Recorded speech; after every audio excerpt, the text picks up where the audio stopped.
ہماری آنکھیں کتنی بڑی نعمت ہے اللہ کی، اس کے اندر کتنی مشینیں لگی ہوئی ہیں، دل کے اندر کتنی مشینیں ہیں، جگر کے اندر کتنی مشینیں ہیں۔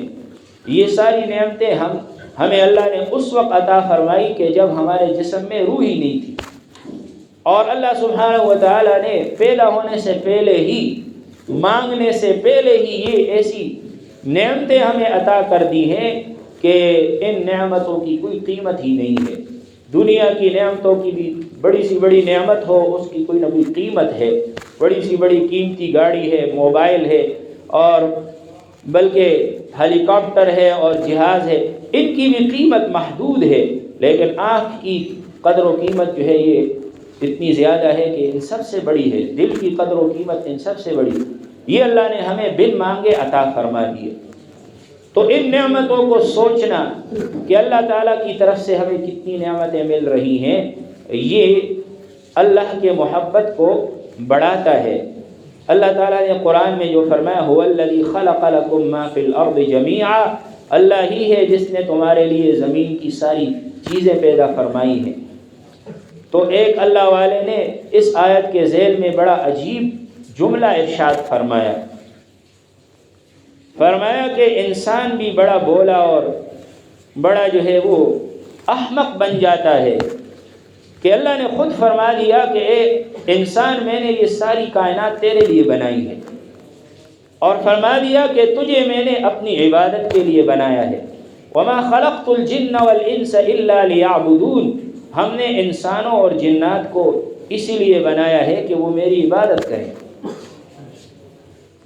تو فرمایا انہوں نے کہ انسان پیدا کرنے والے کو تو بھول گیا، اور جو چیز اللہ نے انسان ہی کے لیے بنائی ہے، جو اس کو مل کر ہی رہنی ہے، اس کے پیچھے بھاگنے لگا۔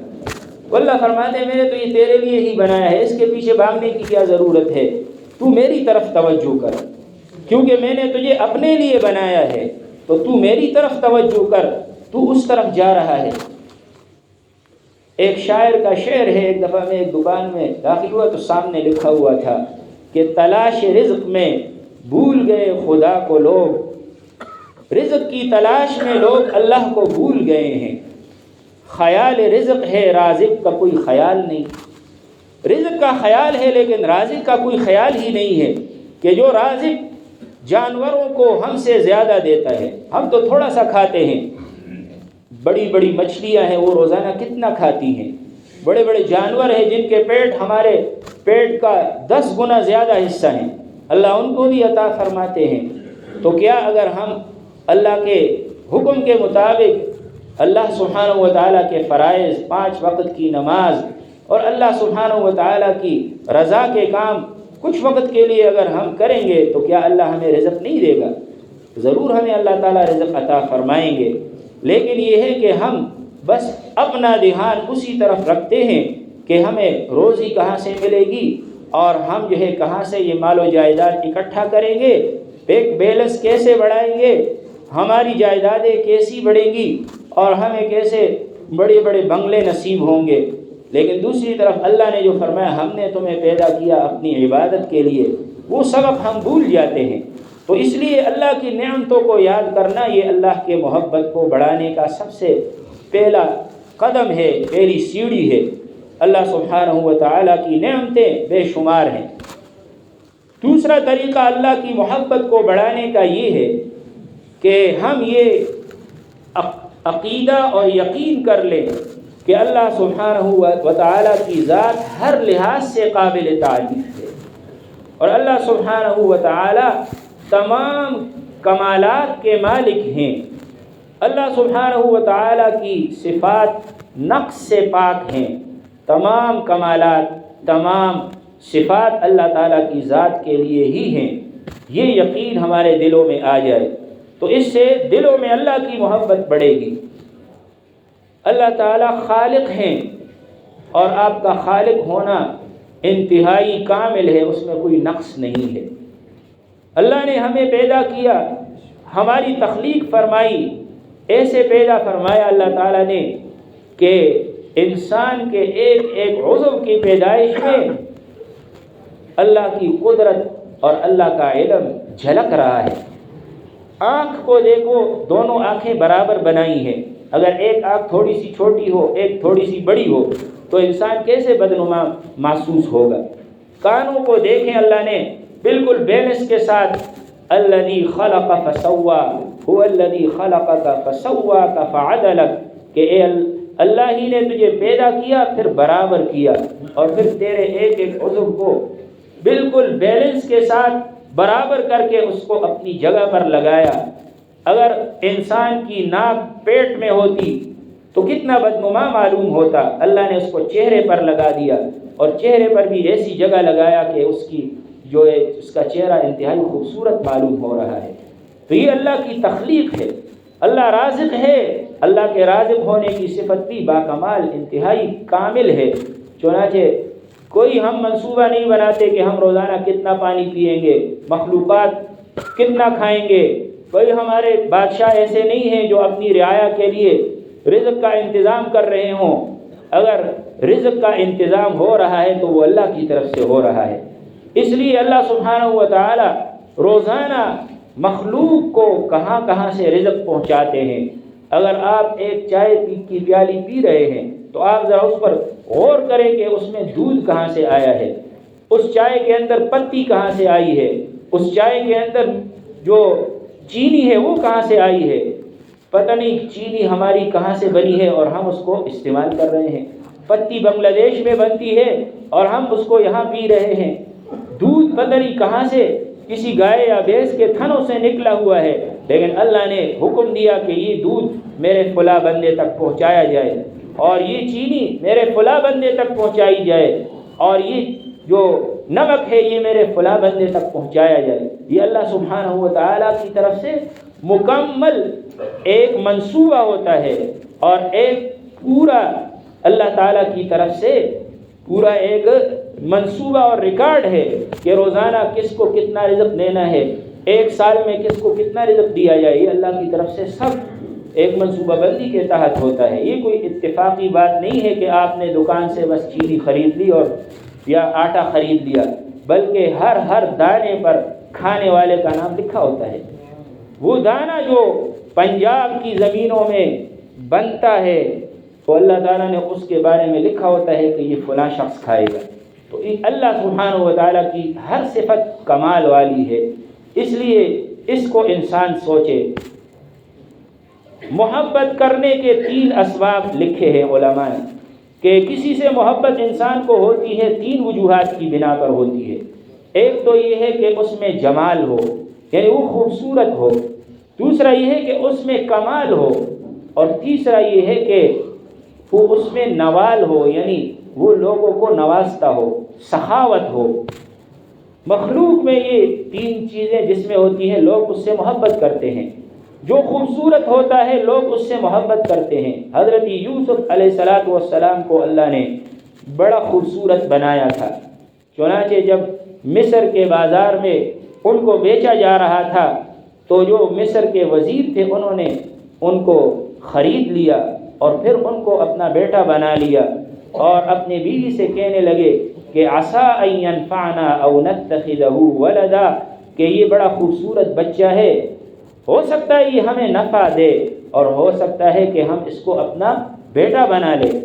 تو جمال کسی میں ہو، خوبصورتی ہو تو اس کی طرف دل کھنچتا ہے، یہ ایک فطری بات ہے۔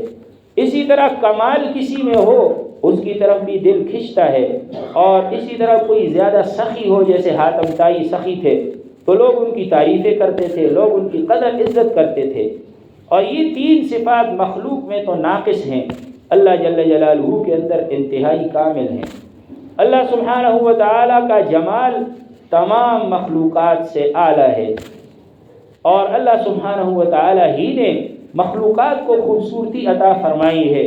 تو جس نے مخلوق کو اتنا خوبصورت بنایا ہے وہ خود کتنا خوبصورت ہوگا۔ اللہ تبارک و تعالیٰ کی خوبصورتی ہم یہاں تو نہیں دیکھ سکتے، لیکن جنت میں اللہ نصیب فرمائے تو وہاں خوبصورتی کا دیدار ہوگا۔ چنانچہ اہل جنت کو جب ساری نعمتیں مل جائیں گی، ہر ایک کو اپنا اپنا ٹھکانہ اور مقام مل جائے گا، تو پھر اللہ تبارک و تعالیٰ ان کی طرف متوجہ ہوں گے اور فرمائیں گے کہ اے جنتیو، تمہیں کسی چیز کی ضرورت ہو تو بتاؤ۔ جیسے ہم اپنے مہمان کو کہتے ہیں کہ اگر کوئی چیز چاہیے تو ضرور بتلائیے، تو اللہ تعالیٰ کے مہمان ہوں گے اہل جنت، تو اہل جنت کہیں گے کہ اے اللہ آپ نے تو ہمیں ایسی ایسی نعمتیں دے دی ہیں کہ ما لا عین رأت ولا اذن سمعت ولا خطر علی قلب بشر، کہ نہ کسی آنکھ نے وہ نعمتیں دیکھی ہیں، نہ کسی کان نے اس کے بارے میں سنا ہے، اور نہ کسی شخص کے دل میں اس کے بارے میں تصور آیا ہے۔ ایسی نعمتیں جب تو نے ہمیں عطا کر دی ہیں تو اب ہمیں اور کس چیز کی ضرورت ہے؟ تو اللہ سبحانہ و تعالیٰ فرمائیں گے کہ نہیں، میری ایک نعمت اور بھی ہے، اور وہ نعمت ایسی ہے کہ جو تمام نعمتوں سے اعلیٰ ہے، وہ میں تمہیں عطا کرنا چاہتا ہوں۔ چنانچہ اللہ سبحانہ و تعالیٰ پھر اپنا دیدار عطا فرمائیں گے۔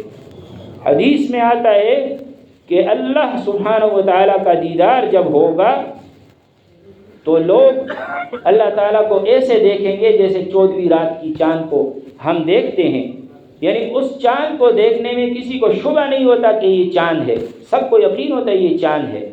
تو اس طرح دیدار ہوگا اس طریقے سے کہ سب کو یقین ہوگا کہ یہ ہمارے رب ہیں، اور چاند کو دیکھنے میں کسی کی دھکم پیل کی ضرورت نہیں ہے، ہر انسان اپنی جگہ سے اس کو دیکھ لیتا ہے۔ تو اللہ سبحانہ و تعالیٰ کا دیدار بھی اسی طرح ہوگا، اس لیے فرمایا انکم سترون ربکم کما ترون البدر، کہ فرمایا تم اپنے رب کو ایسے دیکھو گے جیسے کہ تم 14ویں رات کے چاند کو دیکھتے ہو۔ تو اللہ سبحانہ و تعالیٰ کا دیدار جب جنتی کریں گے تو جنت کی ساری نعمتیں ان کو بھول جائیں گی اور کہیں گے کہ یہ نعمت تو اتنی عظیم ہے کہ باقی جنت کی نعمتوں سے بھی اس کا لطف اور اس کی مٹھاس اور اس کا مزہ سب سے زیادہ ہے۔ تو اس لیے اللہ تعالیٰ اتنے خوبصورت ہیں۔ ایک مرتبہ حضرت جنید بغدادی رحمۃ اللہ علیہ کے پاس ایک عورت آئی، اس نے کہا کہ پردے کے اندر تھی کہ میرا شوہر دوسری شادی کرنا چاہتا ہے اور اس کو اس کی ضرورت نہیں ہے کیونکہ مجھے اللہ نے بڑا حسن عطا کیا ہے، لیکن پھر بھی وہ دوسری شادی کرنا چاہتا ہے۔ پھر اس عورت نے کہا کہ اللہ کا حکم اگر نہ ہوتا کہ پردہ کیا جائے تو اے جنید میں آپ کے سامنے اپنا چہرہ کھول دیتی اور آپ خود دیکھ لیتے کہ میں کتنی خوبصورت ہوں۔ تو حضرت جنید بغدادی رحمۃ اللہ علیہ نے جب یہ سنا تو اسی وقت بے ہوش ہو کر گر پڑے۔ بعد میں جب ہوش آیا تو خدام نے پوچھا کہ حضرت کیا ہوا؟ تو فرمانے لگے کہ جب اس عورت نے یہ کہا تو مجھے اللہ تعالیٰ کے جمال کا خیال آیا کہ جو اللہ اس عورت کو خوبصورتی دے سکتا ہے تو وہ خود کتنا خوبصورت ہوگا۔